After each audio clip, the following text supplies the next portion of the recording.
एकदम मस्त झालेली आहे आणि एकदम क्रिस्पी झालेलं आहे वरचं कवर आणि आतमध्ये एकदम छोटी छोटी अंडी अशी मस्तपैकी तुम्ही दाताखाली येतात आणि एकदम मस्त चव लागते।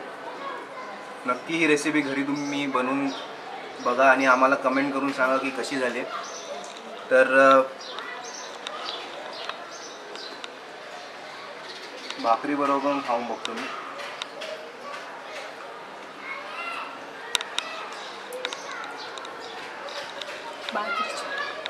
मस्त झाली आहे।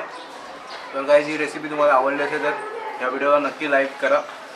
आमच्या चॅनलला अजूनपर्यंत सबस्क्राईब केलं नसेल तर नक्की सबस्क्राईब करा आणि भरपूर लोकांना ही व्हिडिओ शेअर करा। तोपर्यंत bye, take care, see you in next blog.